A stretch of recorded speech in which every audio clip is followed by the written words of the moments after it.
Yes. We've got to make sure we understand what it's going to take. We're learning right now, Brad. You know that when the race starts, every lap you put in your brain what went well and what didn't on certain moves you're trying to make behind the wheel. You just hope the ones that didn't work out well don't get you crashed. But you have to learn somehow. And there's nothing like this real-world experience. All the simulators in the world, all these different tools, they cannot teach you drafting at Daytona and Talladega. It's totally different in speed. You're getting hit from all angles and surrounded by race cars. One of our playoff drivers is out of the race. He has been checked and released, and he's with Todd. This is exactly what everybody's afraid of at Talladega, a push gone wrong. Yeah, definitely didn't even get good and started.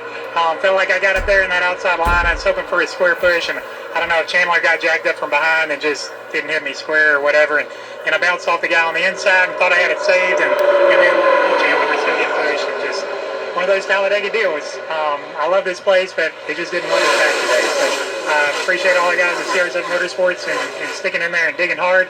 Tried to get it back out there, just wouldn't hold oil, wouldn't hold water. So our job's pretty simple at Martinsville next week. Brandon figure must-win situation going to Martinsville.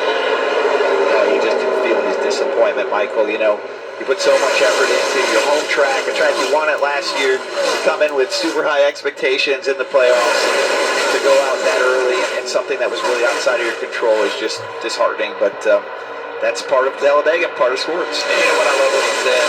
We know what we have to do next week. He's got to go to Martinsville, and he doesn't care about stage wins. He just has one goal when he goes to Martinsville, and that's to get the victory, to get to Phoenix. And when you have it that clear, it doesn't make it easy, but at least you know what your plan is. Yep. And I'm looking here at this race with half of our playoff drivers having already been damaged and saying he might not even have to go to Martinsville and win. There's a lot of racing left, and I suspect a lot more carnage left. Oh, look at there. Just a little bit of a wiggle from Parker Kligerman. It looked like Chandler Smith now 4 wide on top. Now, these guys are all fighting for those stage points. Lane Riggs trying to fit into the middle lane. Doesn't quite work. Now he's losing more spots in the outside lane. Lost one of their drafting partners. 3 laps to go, and only the top 10 get stage points. These playoff drivers need those points. Raja holding the lead. Parker Kligerman's like, where'd all my guys go? He's all by himself. Now he tucks in. Very steady lanes there, but you see Lane knows what he needs, and it's going to go up top. Trying to get Chandler to give him a push again. Now remember, Lane put fuel in his truck, which will put him in a spot to where he can stay out when this stage ends. A number of these guys have taken fuel, so this is going to all change pretty dramatically when this stage yell comes out. The top 8 trucks have not been to pit road yet, so that's a track position game that they're playing. But after that, most everybody will stay out with this caution for the stage in 2 laps. Raja Caruth out front right now, the 23-year-old from Washington, D.C. Had a great run at the Roval 2 weeks ago, finished 4th. That put him above the cut line. Now here he is leading. Here comes Corey LaJoie, though, with a great push from J.J. Yaley. I like this outside lane right now. I like J.J. Yaley today. He's got so much experience, over 800 starts in NASCAR's top 3 series, and he is hungry for a win, and he's got the truck to do it in.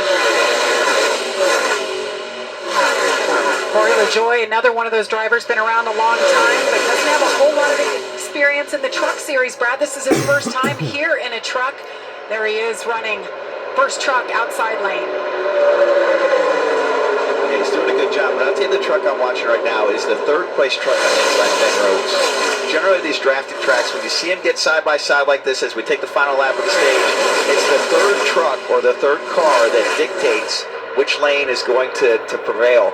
And see how tight he's holding right now to Corey Heim. He's going to transfer that energy up here to Raja Caruth with that push. And he's going to try to defend this outside lane. Nice run on the outside by the teammates, 77 and 7. It's going to give Corey LaJoie just a temporary lead right here, but the bottom lane's going to fire out back. This is intense. Who's going to get the stage win? Teammates side by side. Raja Caruth is in the playoffs. The driver on the inside. His teammate on the outside. He's just here. He wants to make a splash. He wants to take the win. Raja Caruth shown as the winner of stage number 1. First stage win of 2025 for Raja Caruth, the second of his career. Got it done. Interesting, he has a win this year at Nashville, but no stage wins until now. That was close. Whew. Man. Raja did a perfect job of holding the bottom and doing his job. And those 10 points are going to be huge for his hopes of getting to the Final Four. Well, Toyota and the motorsports community lost Les Unger this week. Les was a leader at Toyota's efforts in IndyCar, IMSA, Nascar, and off-road. One of his passions was leading the annual Long Beach Pro Celebrity Race. He retired in 2014 and continued to support Toyota's efforts. Les Unger will be missed. From the 90s.